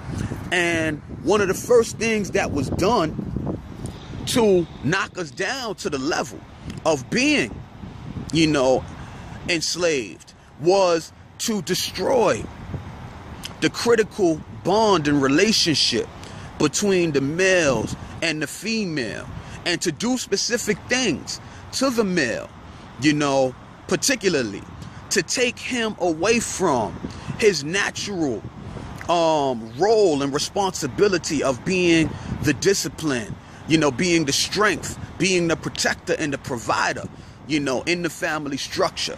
You know what I mean? Being the husband, being the father in the family structure.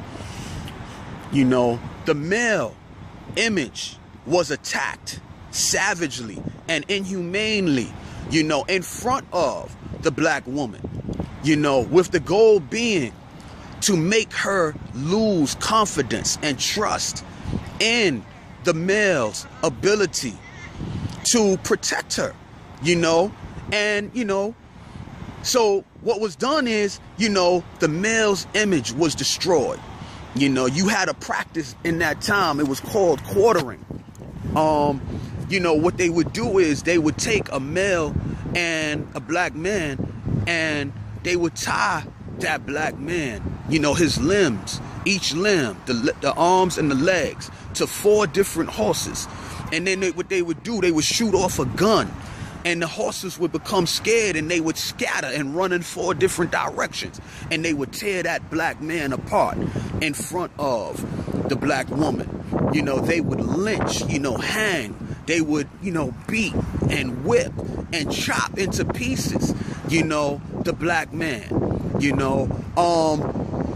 and also they would do things to the black woman. They would rip, a pregnant woman, rip the fetus out of the pregnant woman, and destroy, throw the fetus on the floor, crush it under their boot to instill an extreme fear, in both parties. But particularly, they wanted the black woman to see that the black man could do absolutely nothing to provide, protection, from this extreme abuse. And what happened is our black women over time, they became conditioned to lose trust, to lose confidence in the black man. And as they lost that trust and that confidence in the black man, they became, they began to submit, and depend upon more and more to the white slave master. You know what I mean? Not only did they destroy the physical being of the black man in front of the black woman, but they stripped him again of, like I said, his ability to be father, to be husband, to be protector, to be provider. And the only thing that they encouraged in the black man in regards to the family or in regards to the black woman was for him to be a sexual stud and to impregnate as many women as possible so that they can keep the slave force refreshed. You know what I mean? And so, in many regards, we're still playing out those roles hundreds of years later. We still have black men running around here, impregnating women and, and acting and believing as if they have no responsibility whatsoever. You know what I mean? To the women that they impregnate and to the children that are produced from those, those unions, those short-lived unions. You have a saying in society, amongst our sisters, where they say mothers, baby, fathers, maybe. You know what I mean? And,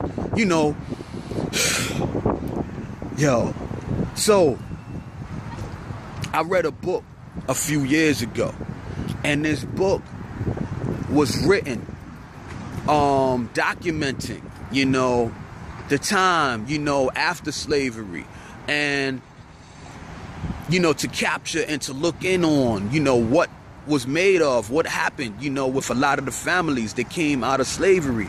And in this book, they had a black woman being interviewed, and she said something that I'll never forget. She said to the interviewer that I teach my sons to be afraid of the white man, even in their own house.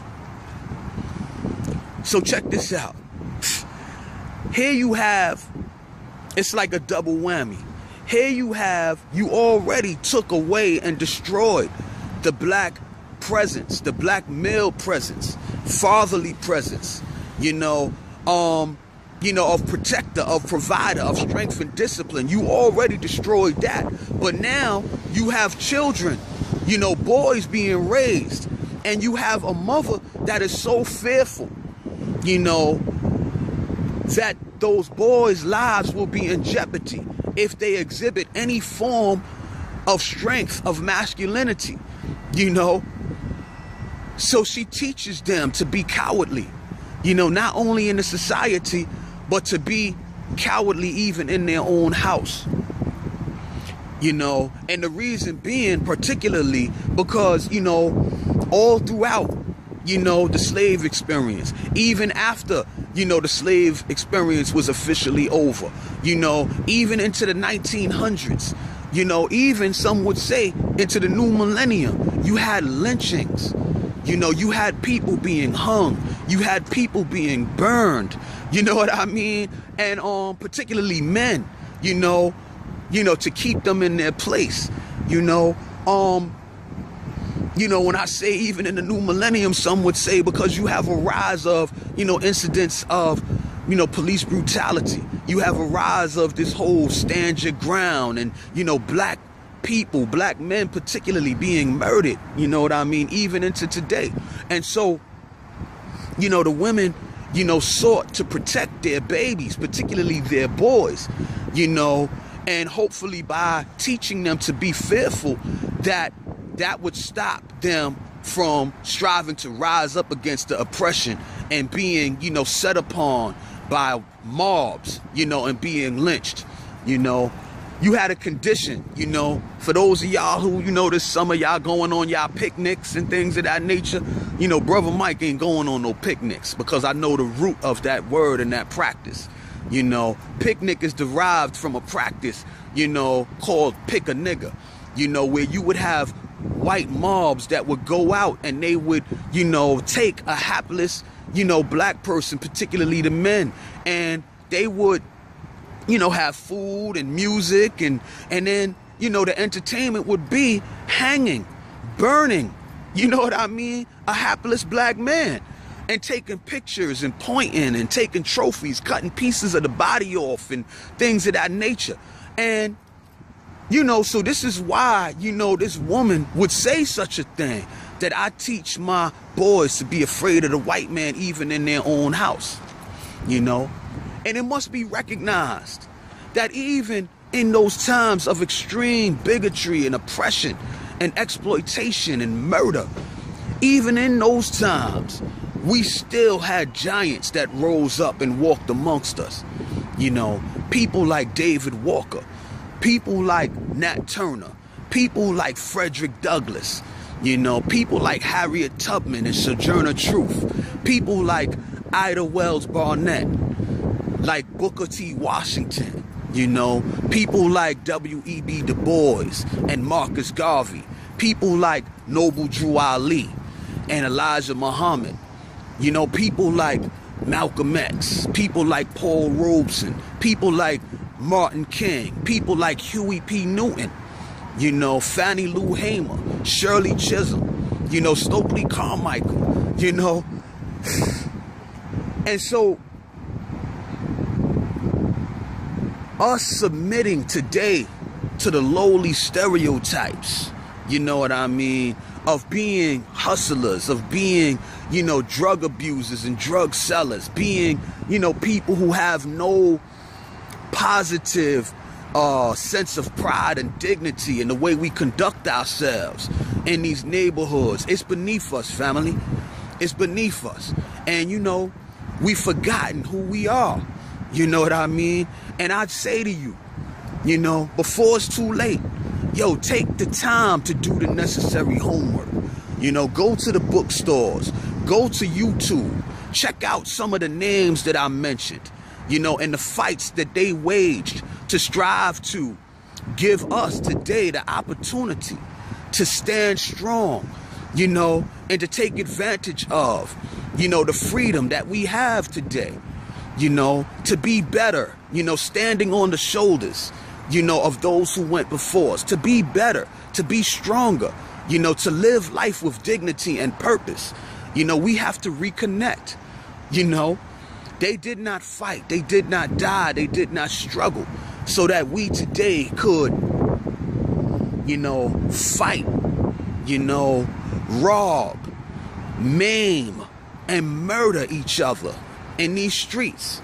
The God that brought us through that Holocaust and sustained us, so that we could still be here and still have a chance. He did not put us here, so that we can live down to these lowly stereotypes, so that we could live lives that don't do honor,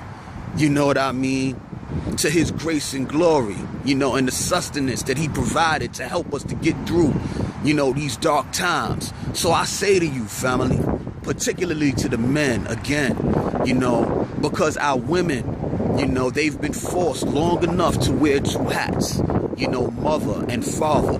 They've been forced for too long to have to carry the bulk of the burden, to strive to, keep our children alive. And we can see from the growing waywardness, the growing lack of trust and respect that our young people are exhibiting for us and to us, that the black man is definitely needed to reassert his positive presence within the family structure and within these inner city neighborhoods.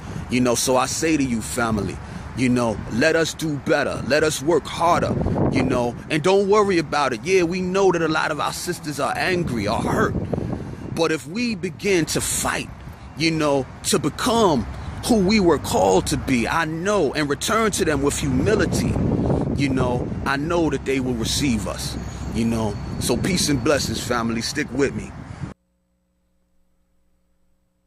Wow. All right, family, we coming down to the wire. I want to begin to close out. I thank you for hanging out with us tonight.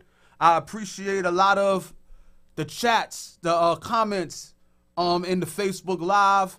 And I'm going to let our brother, the Panther with Wings, our brother, BruthaMikeXSpeaks, I'm going to let him close us out tonight with a short clip.